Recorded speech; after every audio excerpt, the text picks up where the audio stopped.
جی تنوین جو ہے وہ ڈبل پیش بھی ہو سکتی ہے، ڈبل زبر بھی ہو سکتی ہے، ڈبل زیر بھی ہو سکتی ہے۔ ان میں کیا ڈفرینس ہے، یہ ہم تھوڑا سا آگے جا کے پڑھیں گے، ابھی تھوڑا سا ہولڈ کریں اس بات ٹھیک۔ تو۔ لیکن بس صرف یہ پتا ہو کہ بھئی مسلم کے آخر میں ڈبل پیش بھی ہو سکتی ہے، ڈبل زبر بھی ہو سکتی ہے، ڈبل زیر بھی ہو سکتی ہے، ٹھیک ہے، مسلمون بھی ہو سکتا ہے، مسلمان بھی ہو سکتا ہے، مسلمین بھی ہو سکتا ہے، ٹھیک ہوگا۔ اسی طرح مؤنث کے آخر میں بھی یہ تینوں چیزیں ہو سکتی ہیں، مسلماتن بھی ہو سکتا ہے، مسلماتن بھی ہو سکتا ہے، اور مسلماتن بھی ہو سکتا ہے۔ لیکن جب ہم اس کی جمع بنائیں گے تو جس طرح وہاں پہ واو نون اور یا نون تھا نا، تو ڈبل پیش تھا تو واو نون تھا، اور یا نون تھا ڈبل زبر اور ڈبل زیر کے لیے یا نون تھا، وہ دونوں ایک جیسے تھے۔ اسی طرح یہاں پہ بالکل ایسی ہے، مسلماتن کی جمع مسلماتن ہے، لیکن مسلماتن یا تن کی جمع مسلماتن ہے، ٹھیک ہو گیا۔ کسی کی کوئی کوئری، کوئی سوال، کوئی بات سمجھ نہ آئی ہو، کنفیوز تو نہیں ہو رہے؟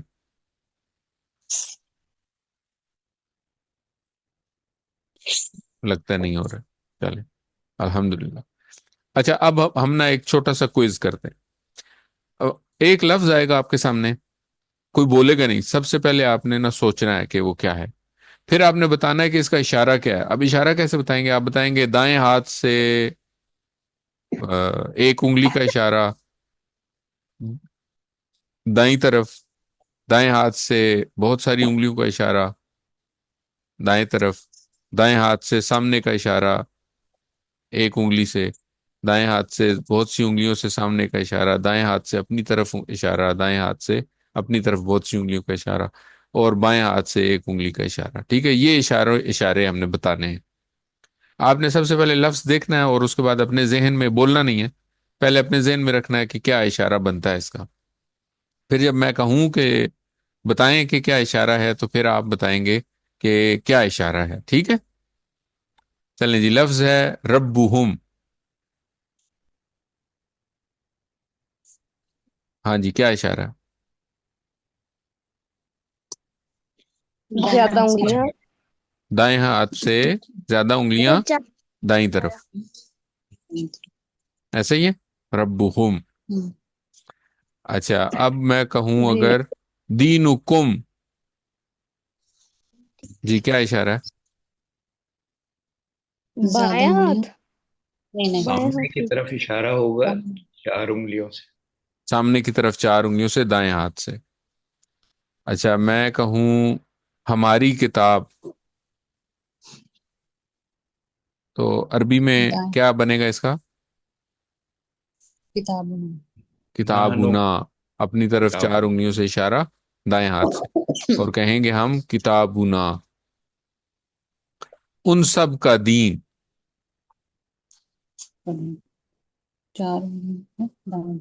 دینکم، ان سب کا دینہم، ان سب کا دین، دائیں ہاتھ سے اشارہ 4 انگلیوں کا دائیں طرف۔ الحمدللہ۔ تو اس سے یہ پتہ چلتا ہے کہ بھئی یہ ہیں تو آسان، لیکن ان کی پریکٹس کرنے کی ضرورت ہے۔ جب تک پریکٹس نہیں کریں گے اس وقت تک یہ فر یاد نہیں ہوں گے، اور یہ اس طرح مکس بھی ہوں گے، سوچنا بھی پڑے گا، تھوڑی سی پریکٹس کی ضرورت ہے انشاءاللہ۔ تو یہ بالکل آپ کی زبان اور اشارے جو ہے نا وہ ہم آہنگ ہو جائیں گے۔ الحمدللہ، سبق ہمارا ختم ہو گیا۔ نقطہ تعلیم، پچھلے سبق میں ہم نے یہ سیکھا تھا کہ مختلف قسم کی جو ان پٹس ہیں، سینسز ہیں، ان کو یوز کر کے ہم مختلف نیورونز کے ذریعے ایک ہی چیز کو یاد کرتے ہیں۔